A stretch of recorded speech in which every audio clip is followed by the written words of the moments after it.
Canadian North is an Aboriginal-owned company operated under Norterra. This company strives to serve the North as air service is still the main transportation source for many communities.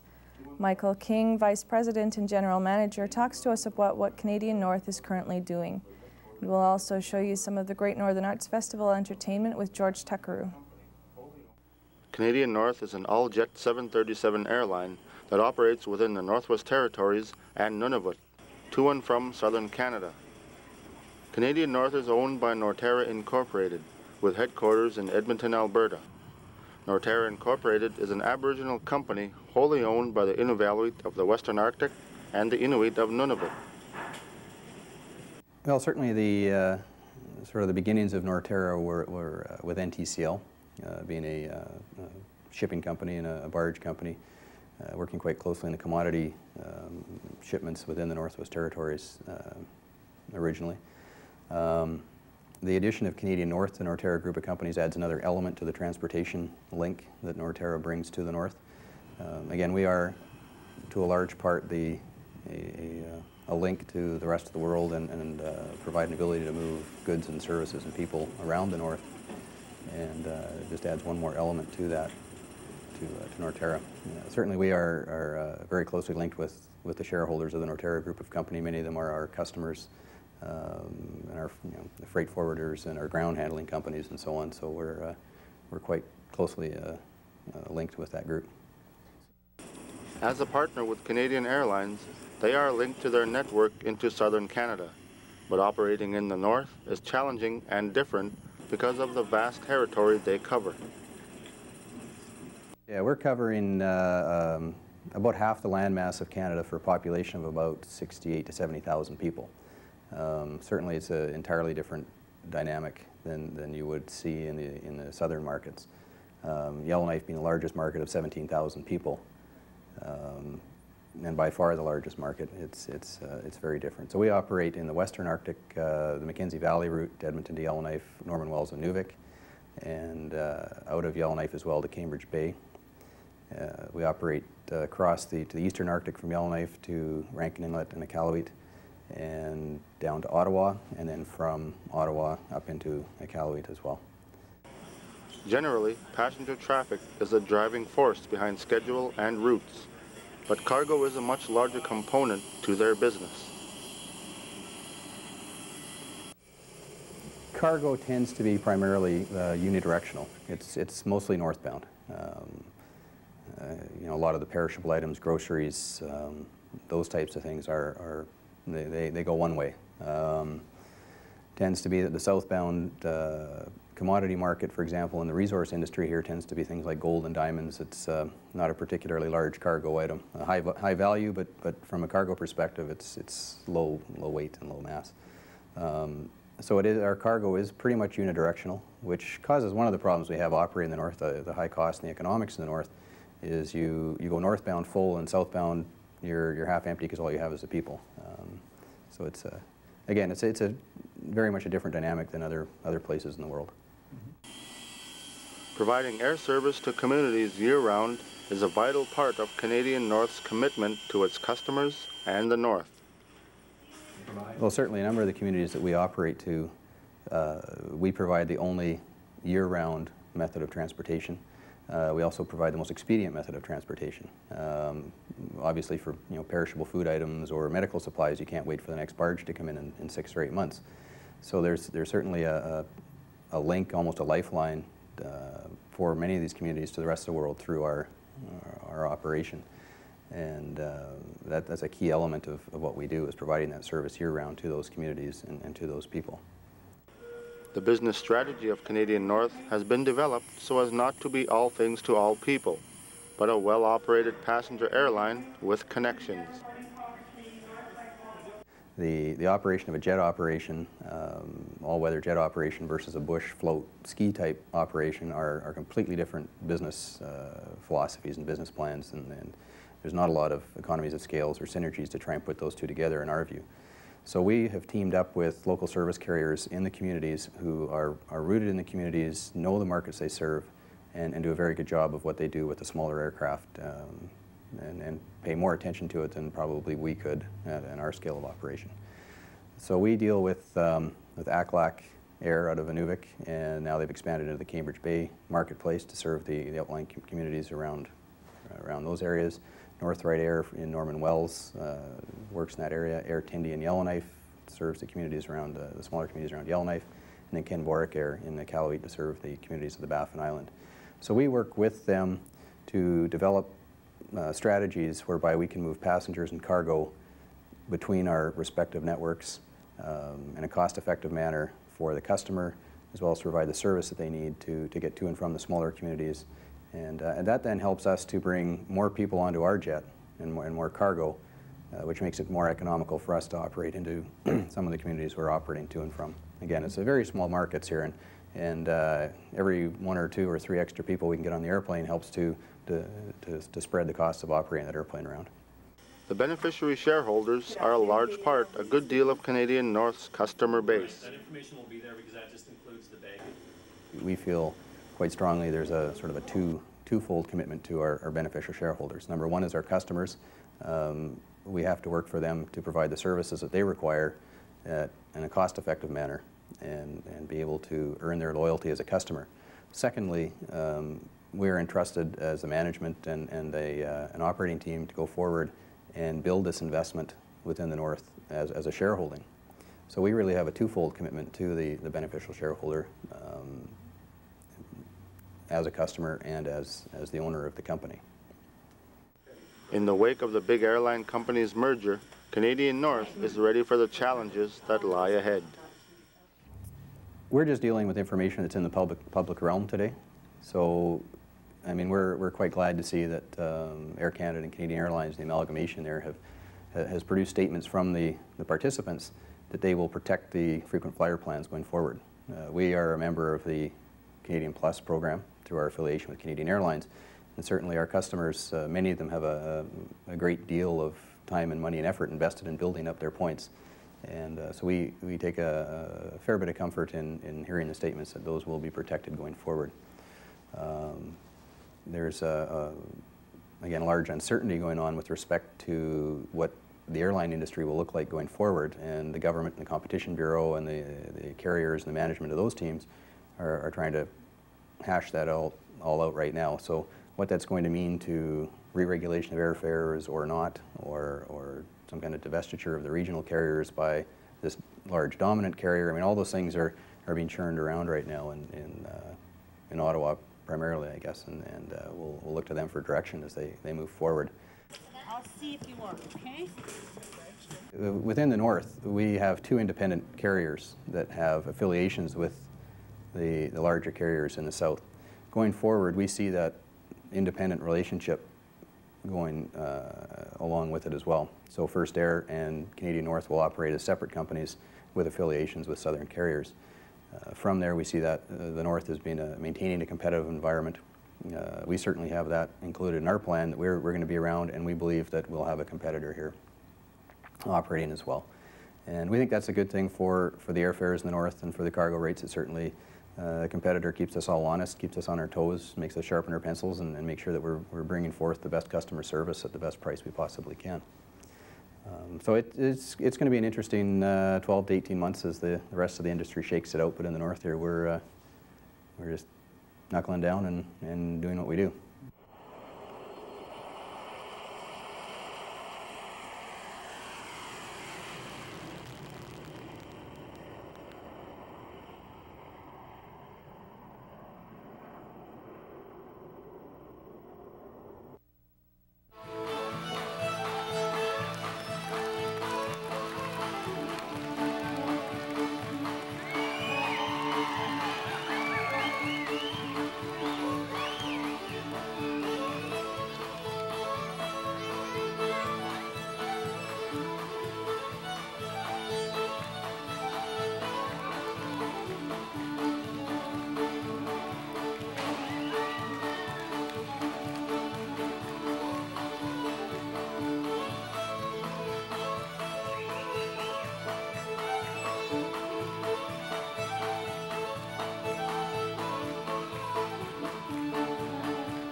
Pressure.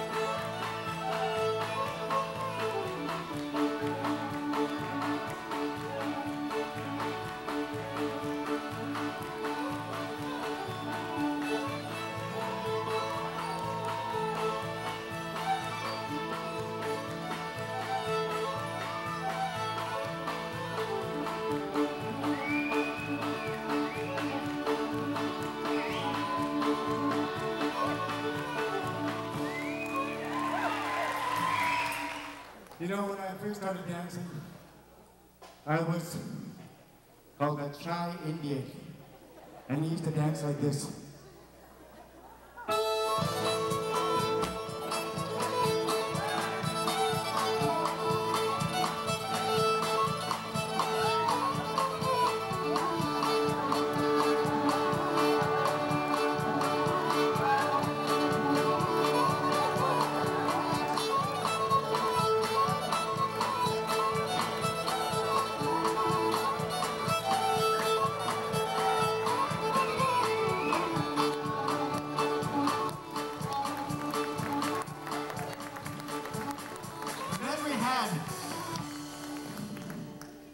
In a jigging competition, always somebody would show up.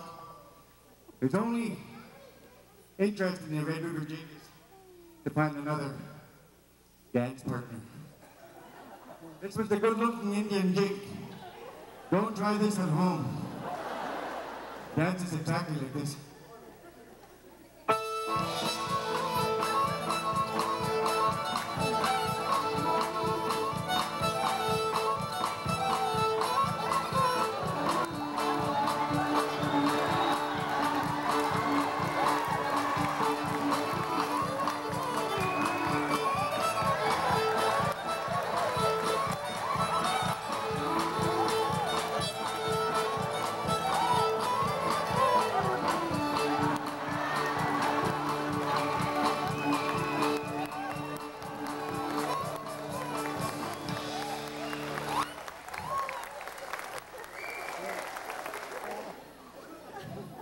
Anybody who's eaten really good like I have for the last 40 years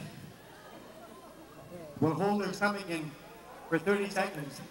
This one's called a fat man jig.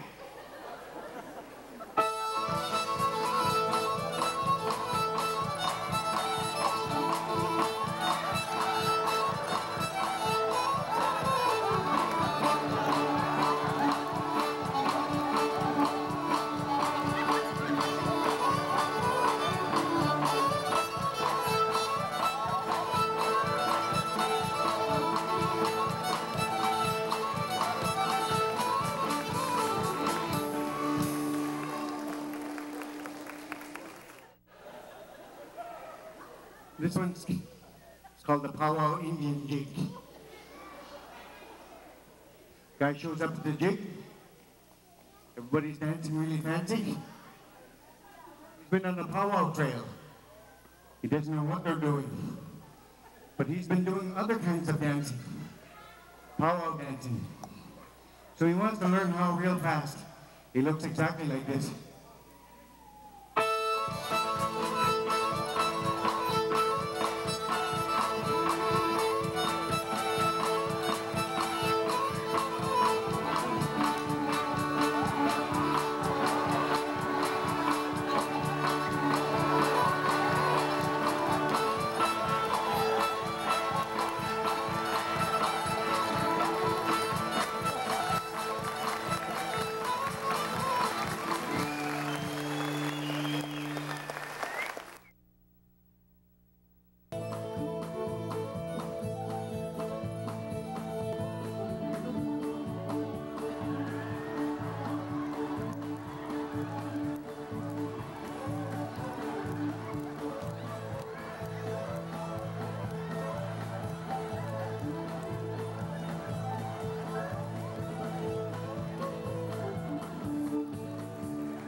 about the priest that went to the dance on Saturday night to see who was dancing with who and who's going to be in the church on Sunday morning.